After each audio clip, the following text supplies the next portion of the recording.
And a very warm welcome. This week at Hyde Park on Other Derana 24, we thought of speaking about Sri Lanka's economic crisis and how opposition political parties have come together to discuss the concerns pertaining to the IMF or efforts taken by the government and specifically the president in terms of reconciliation and even the national question.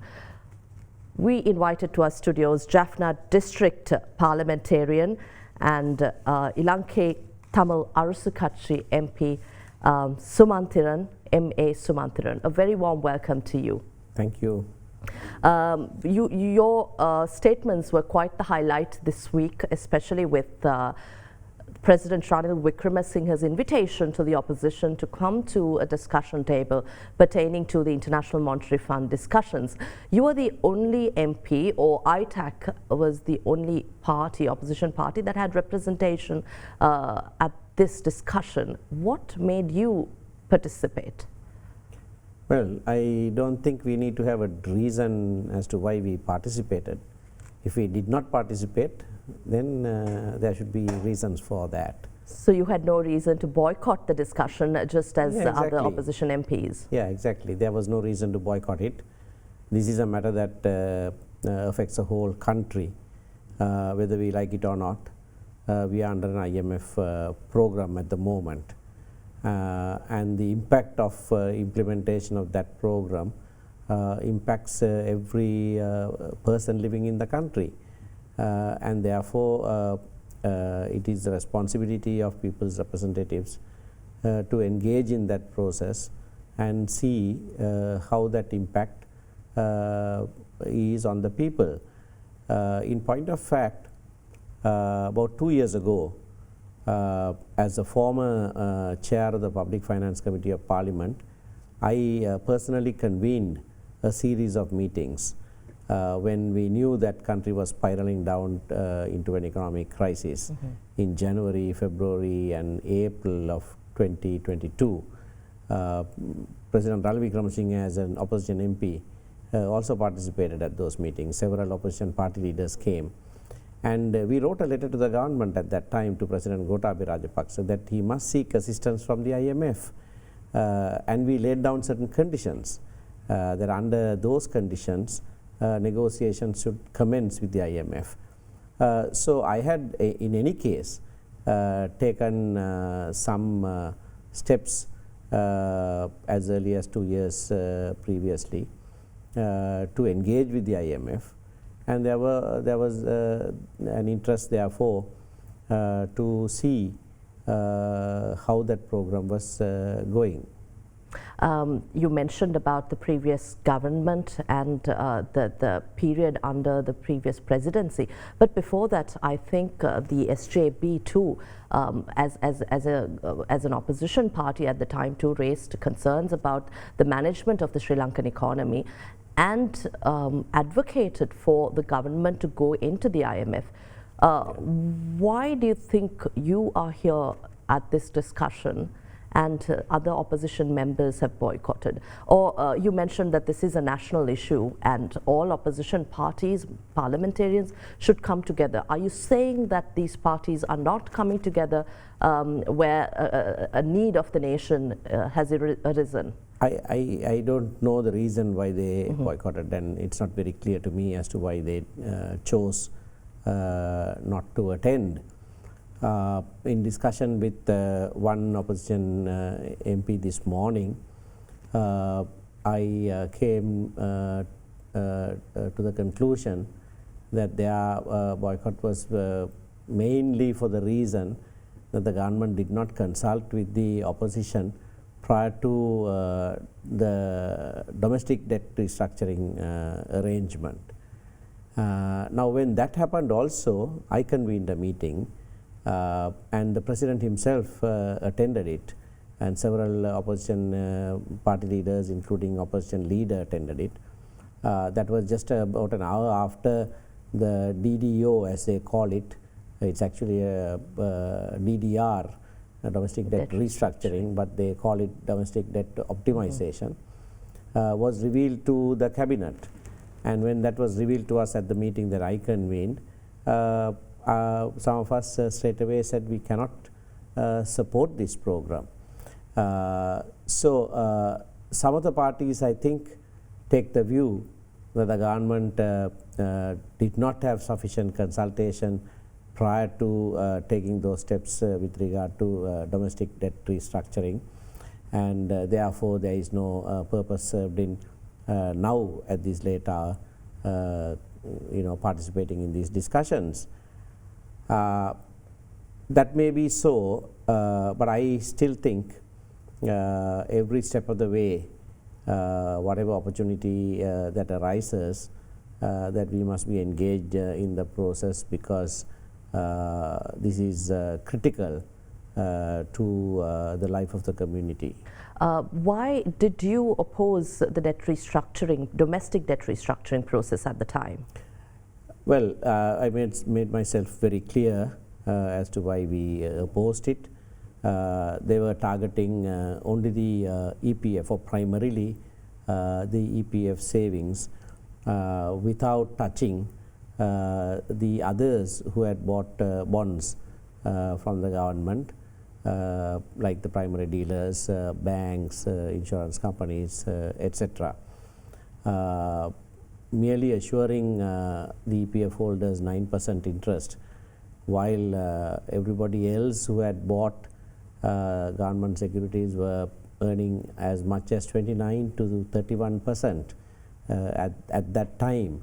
So the cut, if you call it that, was only on the income earned by very poor workers in this country, whose only savings are those employees' provident fund savings, and that too was being managed by the central bank. And the central bank took that decision to participate in the domestic debt restructuring. But the central bank governor himself has given assurances that the employers' provident fund or any funds of the ordinary citizen, the employers will not be harmed in this process. What's your take? It is harmed. It's quite clear that it is harmed. The fund remains. They're giving a 9% interest. But what I'm saying is, everybody else who has bought bonds at the same time, after the country went into bankruptcy, were earning an average of 30%, while you are giving only 9% to the EPF members. So that is a serious harm done to the EPF members. It's true that the capital of their savings is intact, and they are, over and on top of that, they are getting an interest. But in actual fact, when you compare what the others are getting by way of returns, the EPF earnings are cut into half. So that we thought was inequitable, that you were targeting the savings of the workers of the country, and they had no say in the matter, because central bank itself was making the decision on their behalf.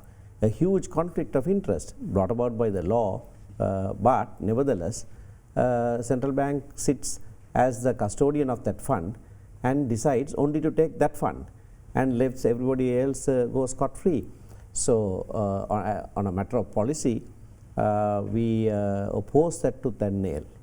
But has that happened in the past, where the EPF funds fetched a higher interest rate when to reflect the market rates at the time? EPF funds should get the same market rate as the others. That is the reason why they invest in government securities. The custodians of that fund are obligated to get the best returns for that fund. They are the trustees of that fund, so they have to act in the best interest of the fund. But here they were wearing two hats. One as stability of the financial system of the country, and then as the custodians of this fund, and they simply breached their fiduciary duty towards the members of the EPF. Coming back to the IMF and your engagements this week with the visiting delegation, right after this discussion that was supposed to happen with the entirety of the opposition, you were party to the discussion. you spoke to media and expressed a concern about the lack of transparency of the government's engagements with the IMF.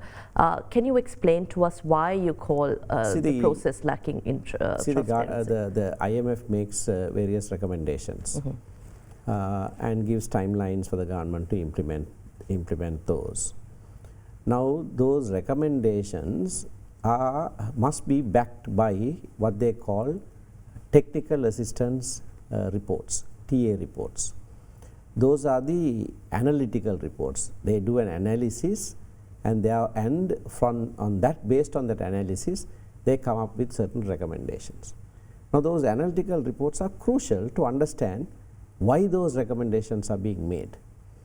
Now, one of those analytical reports is actually the governance with regard to governance diagnostics that they did. But they have made many such reports, none of which are available, and the IMF's policy is that they will not publish those unless the government gives them permission to publish it.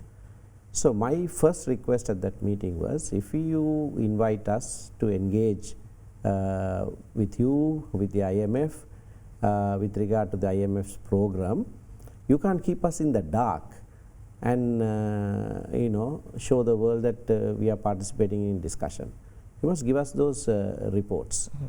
The President immediately asked the Governor why those reports haven't been published. The Governor said some of those have market sensitive information. I said we are not interested in those very few details, but the bulk of it has no market sensitive information. And so the President said release all of that, give it to them. So once we have the analytical reports, then we will be in a position to first find out whether the recommendations are actually backed by proper analysis. We can test that analysis. Secondly, a lot of things are passing on the basis that these are IMF recommendations when they are in fact not IMF recommendations. Government is putting everything on the IMF, like the VAT increase of up to 18%. Right? There is no IMF recommendation to increase VAT up to 18%. IMF merely says increase your revenue. Now, there is an alternate view published that shows if you had increased the withholding tax rate, you could have met that target. And if you raise withholding tax rate, you are actually targeting actual income earners. Those are direct taxes rather than these indirect taxes that affect everybody. So that's just an example. The third issue was with regard to timeline set by the IMF. They have also given some 45 recommendations that had to be concluded by end of February 2024, and only 16 of them have been completed. 14 of them have been completed, 16 of them we have no information on, and 15 of those we know have not been completed. So I raised those issues, those 15, and for all of those the answer was we have now negotiated with the IMF to extend the time period to implement those. Some of those are crucial, some of those are termed priority actions, like a implementation plan for Anti-Corruption Act. Now it's only a plan, not to implement it, but how to implement it.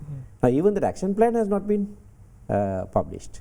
So there are serious shortcomings, and if we have this information, then in a proper discussion with the IMF, we will be able to say whether we support this program. It's not a all or nothing, it's not a zero-sum game. We don't have to say we support it or we don't support it. Right? It's far more complex than that. There are some aspects of that we will definitely support, but many of those we might say for these reasons we can't support this. The IMF has commended the government for progress made. Of course, there was a delay in releasing the first review of the EFF program, but subsequently the IMF commended the government for progress made, the commitment to fulfilling conditions set out by the IMF program. But do you think this program or the reforms taken by the government could have been done any different, considering the economic crisis that the country plunged into? I think it could have been done very, very differently. Like the example that I gave with regard to VAT rate increase. The government itself says the reason why we had to do this is the revenue targets are not being met. Now, that is no excuse. The revenue targets are not being met. There are various ways in which you can impose direct taxes. Right? So here is a step taken by the government consciously to target the entire population.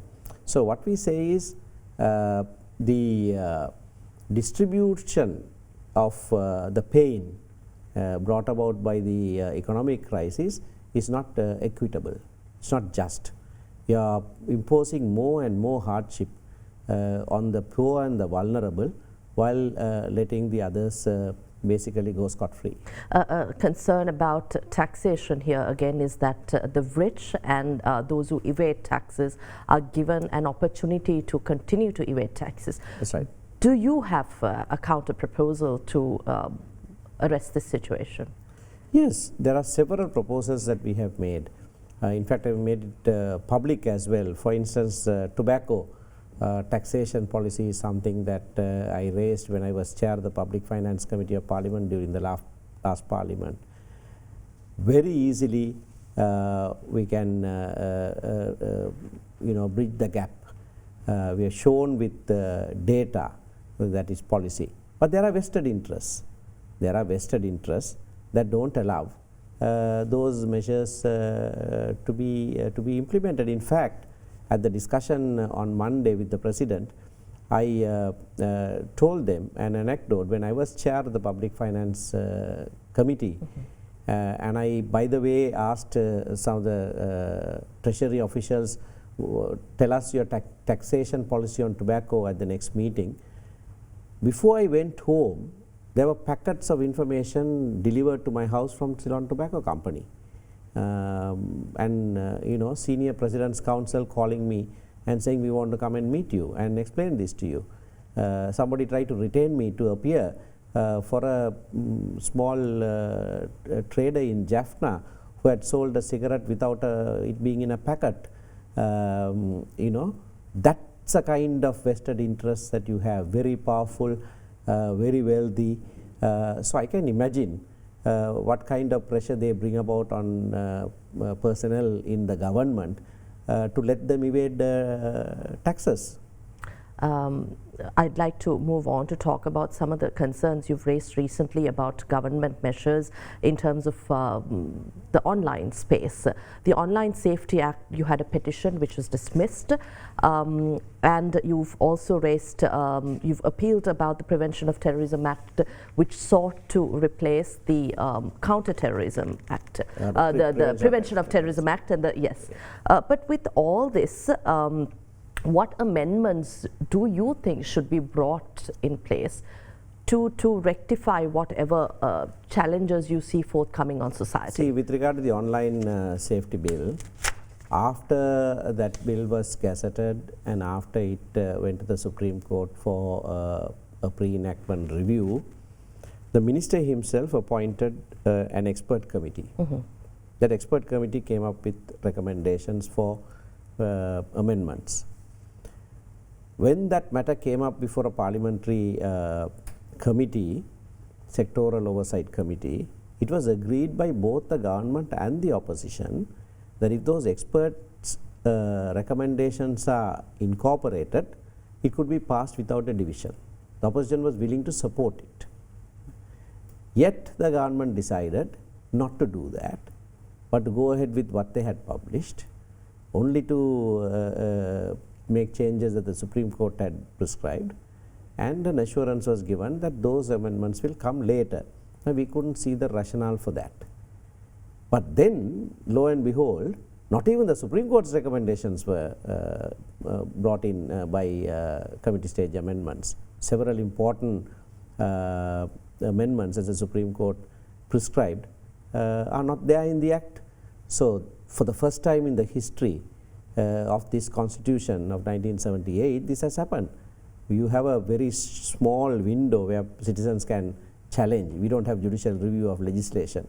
So, pre-enactment review, there is a small process, and the Constitution very clearly says that the Parliament must comply with the determination of the Supreme Court in that regard.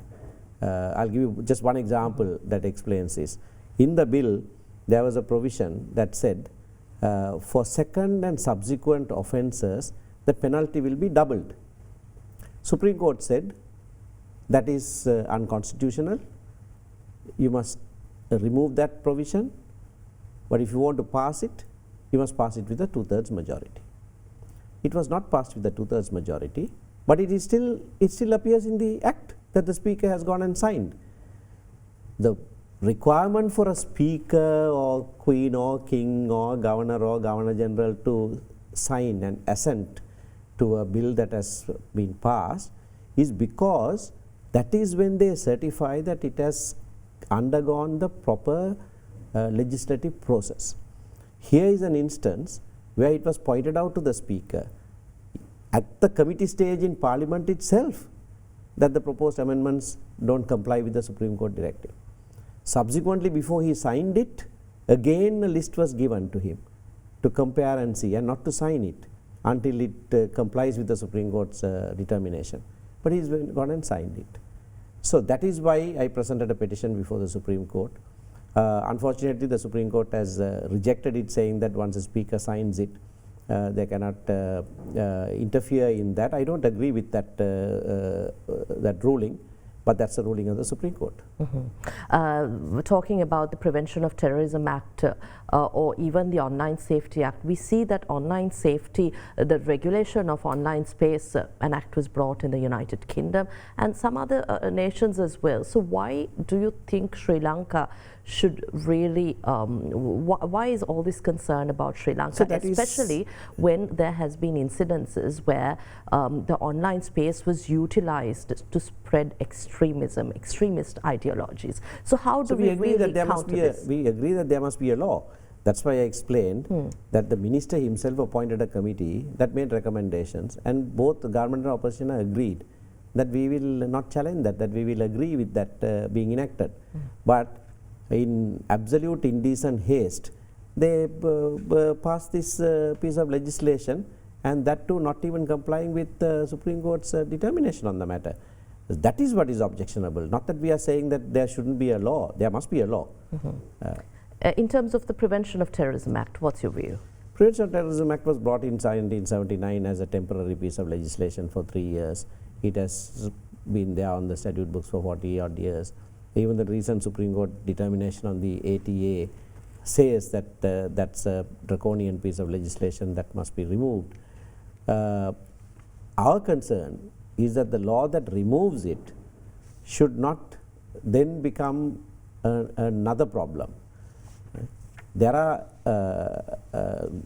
provisions that are better in the anti-terrorist bill that is being brought than what obtains in the Prevention of Terrorism Act. No question about that. But it has new provisions. It has introduced provisions where the executive can prohibit organizations, make various orders unchecked. It takes away judicial exercise. So those were the concerns which we challenged by way of Supreme Court special determination. Now that has come, and the government must now enact it in accordance with the Supreme Court's determination. But they are not in a hurry to do that. They are not giving a date to pass that law. they seem very comfortable to continue with the PTA. Talking about the PTA, I'd like to move on to speak about the 13th Amendment, a matter that you have been going back and forth on. I think you raised this with President Wickremesinghe too, when there were assurances given by the previous regime, but those were dismissed. But at the same time, the President now has given assurances that the 13th Amendment will be implemented, however police powers will not be devolved. Yeah, this is a very funny situation. 13th Amendment is not an addendum to our Constitution. It's part of our Constitution. We don't talk about the 17th Amendment. We don't talk about the 20th Amendment as though it is an annexure to the Constitution. It amends the Constitution. So that is the Constitution of the country. People get all hot under their collar saying that, oh, you are violating the Constitution, you have sworn to uphold the Constitution, etc. But some part of the Constitution, they blithely say, oh, we are willing to implement part of it. How can that ever be? If that is part of that is the Constitution of the country, that must be implemented in full stop. You've taken an oath to uphold and defend the Constitution. What's the significance of police powers? Why are you stressing on police because powers? That is part of our Constitution. That was part of our Constitution when Wickremesinghe was a member of the cabinet of J.R. Jayawardena. There has been accusations that you stand for a division of the society, or a division in Sri Lanka. There has never been any accusation like that with regard to me. No one has ever accused me that I stand for division of the country or the people. What do you stand for now? I stand for a united, undivided, even indivisible Sri Lanka, in which powers of governance are shared among the people of the country. The people of the country are not homogeneous.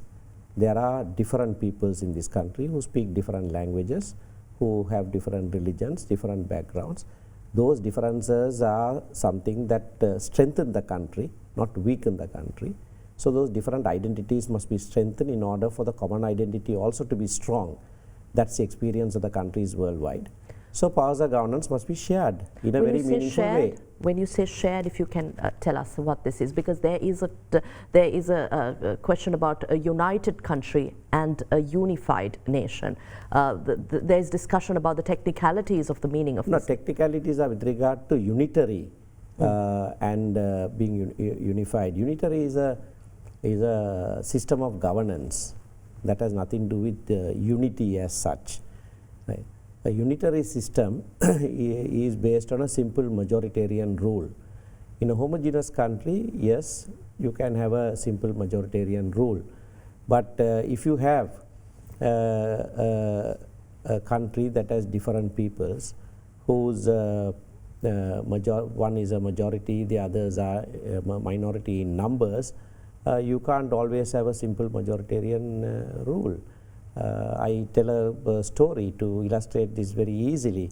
If there is a family of 4 girl children and 1 boy, you can't always take a vote and the girls win every time.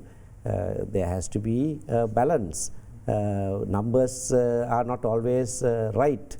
So when there are differences, you have to adjust your democratic system in such a way that numbers don't rule. And so one of the systems that people have evolved in such situations is a federal arrangement where certain powers are left in the hands of certain regions. And but does the it central work for a country as Sri Lanka, as small as Sri Lanka? Well, Switzerland is smaller than this, and they have cantons that have far more powers. They are called a confederal state, and they work very well without any problem. I think it's time we take a short commercial break here at Hyde Park on Derana 24. We're in conversation with MP MP Sumanthiran.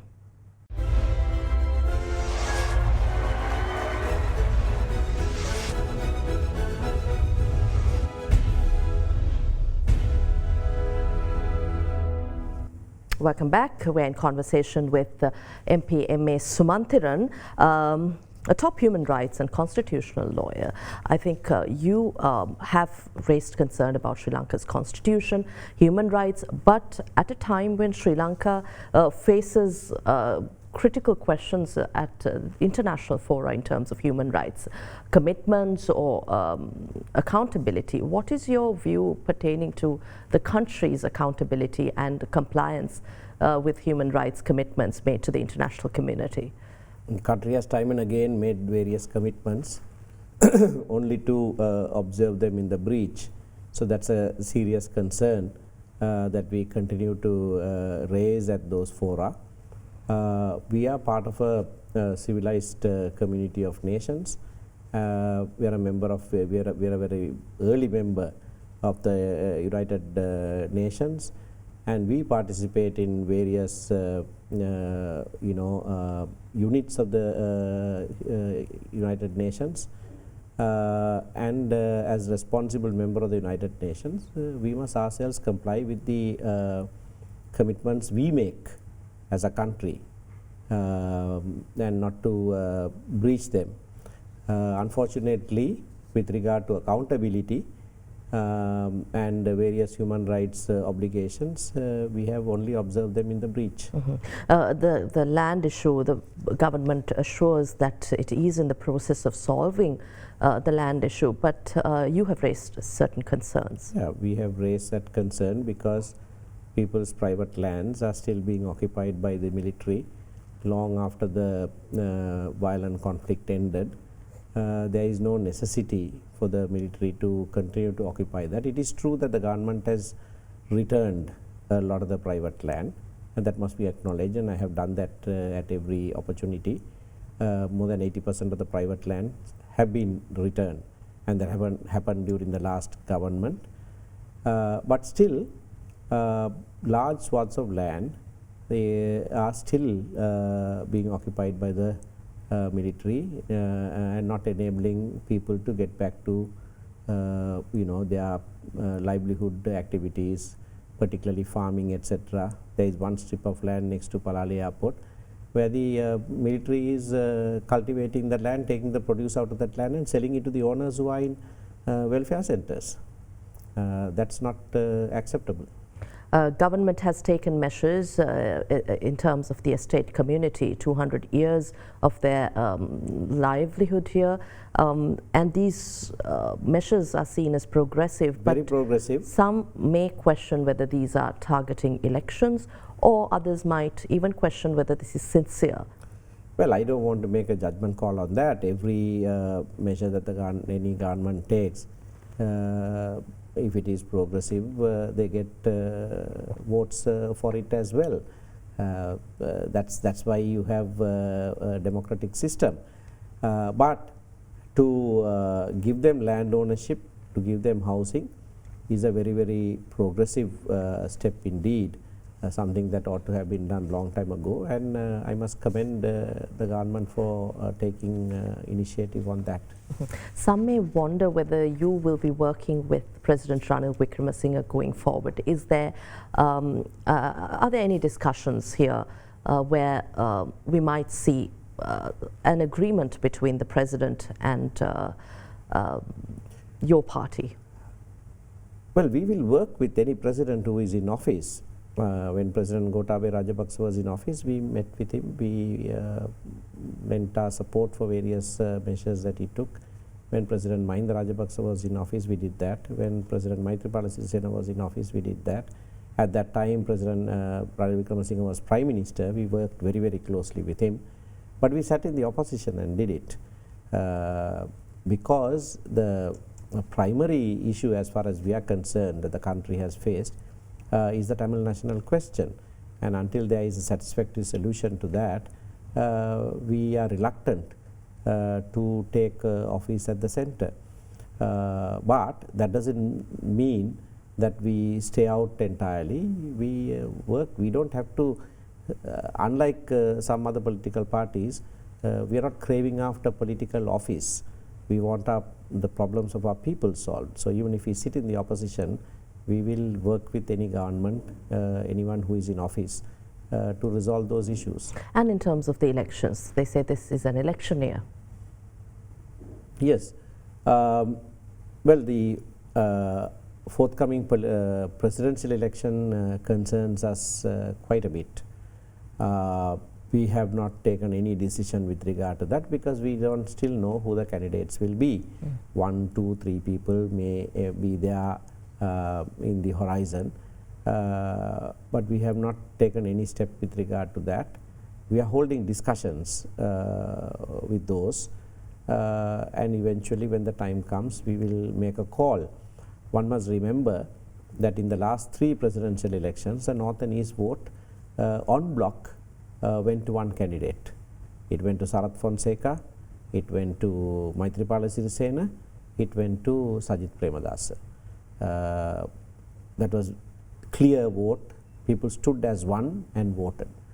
So we will take stances like that, and our people will listen to our advice on those matters. You said discussions are ongoing. Is this centering a common candidacy, or will individual parties have their representative nominees and you support one of them? Yeah, we at the present moment we are discussing with potential candidates and their political parties, asking them their stance on various factors, not only the Tamil issue, but also the economic issues of the country, justice issues, democracy issues, all of that. And we will then make an assessment and make a decision. What would one of these candidates or would these candidates have to fulfill in order to win your support? Well, primarily it will be to resolve the Tamil national question once and for all.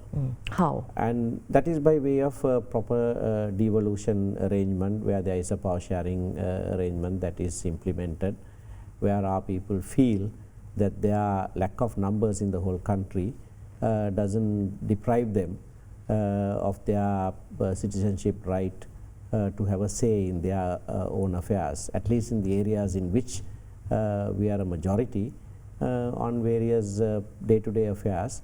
They must feel that they have the say, not to have Colombo determine everything for them. Once that is resolved, then we will look at the other issues. And talking about the economy, the national economy, and also if you talk about the Northeast economies, what measures do you think need to be taken in order to uplift these economies and to see the crisis resolved? We need economic activity to strengthen, to increase. We don't see that happening now. So that is one of our concerns. Even the IMF program, the assistance by the IMF has only enabled us to borrow more. The moratorium on repayment of loans has only postponed the evil day for us. We don't have to pay it now, but we have to pay it at some point.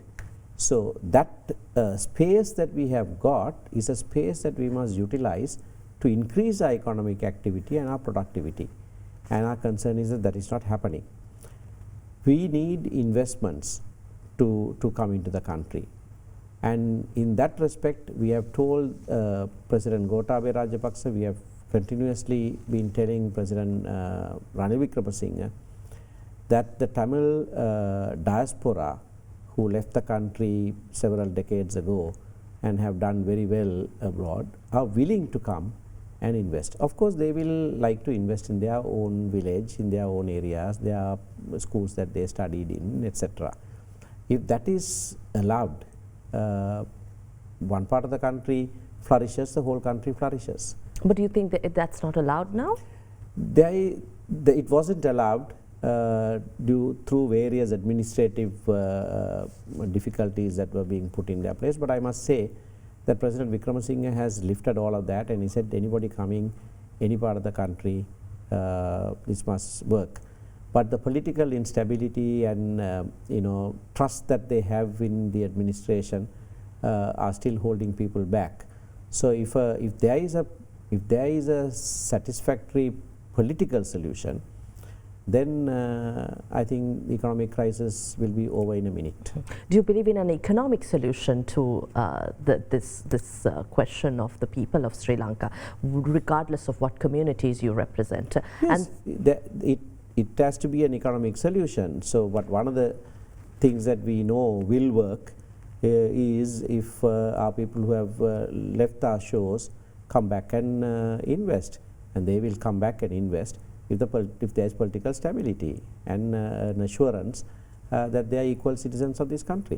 What is the economic strategy of the Tamil National Alliance, and does that align with your party or your personal views? Well, we are what you might call slightly left of center. We somehow protectionist in some ways of the working class, etc. But at the same time, given the world order that we have today, we will promote capitalist activity, market-oriented, income-generating, even profit-oriented activity, so that will benefit economic growth. Profit-oriented state-owned enterprises, the project is a major one now in discussion in media, there in Parliament as well. Yeah. Do you believe that the measures taken here are productive and will really rectify? We don't know exactly what measures are being taken. In fact, at the meeting with the President and others the other day, one of the things that I pointed out was that the IMF had prescribed that 52 SOEs financial statements ought to have been published, and nothing has been published so far. So those measures have to be done. It is only when that is made public that we can make a call on what needs to be reformed, what doesn't need to be reformed, and what kind of reform you need to make, etc. So government wants us to constructively engage in these discussions, then we must have the information for that. At the present moment, we don't have sufficient information with regard to SOEs. Will you be joining the government or the President? I asked you this question, but I want to be as direct as possible. Well, I'm not ruling anything out. That is because I don't want to rule anything out. When I answer this question that way, that is no indication that I'm going to join a government or whatever. That is why in answer earlier, I said we have always sat in the opposition and supported whatever constructive measure, and that will be our trajectory even for the future. But just so that we are not, what shall I say, intransigent, I'm saying I'm not ruling anything out. You've worked very closely with Mr. Wickremesinghe even during the Yahapalana good governance government. But you mentioned about the diaspora community, and the President himself has mentioned about the vast investments that could be attracted to Sri Lanka if the diaspora invests here. Would you be making any interventions here? Yes, I've already done that. In fact, I've spoken to the President about number of possible potential investors, and we've been working together with them, trying to bring them, encourage them to invest and so on. That we will continue to do. What is your aspiration for One Sri Lanka? Well, One Sri Lanka must be a place where irrespective of one's ethnic, religious, linguistic or geographical background, everyone must pride himself or herself in the fact that he is a Sri Lankan, because he or she must feel that he is an equal citizen of the country. Do you think the North and East empowerment of women, small and medium scale enterprises, whether it's land or industries, that has been facilitated by measures taken by governments, or whether you there are small economic groups that are working. That is why in the Microfinance Act also we protested about some of those measures, because little smaller groups of women are the backbone of our economy even there. So that's our strength. There hasn't been too much government intervention, except when there was a write-off of a loan, large-scale loans under Mangala Samaravira when he was Minister of Finance, which benefited them. That must be encouraged because small-scale financial activity then snowballs and can actually sustain a community. Finally, I think I mentioned an election year. This is something everyone's talking about. What are you fighting for or calling for in terms of elections? Some say the presidential election should come first. Some say the parliamentary should.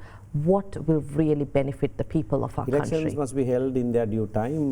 What ought to have happened 4 or 5 years ago, provincial elections should have happened. I have brought a private member's bill to Parliament to enable that to happen. That hasn't happened so far. Local government elections that should have been held, that was called for, nominations filed in January last year hasn't been held. Those ought to have been held. Next, what is due is a presidential election that must be held. Parliamentary elections are due only next year.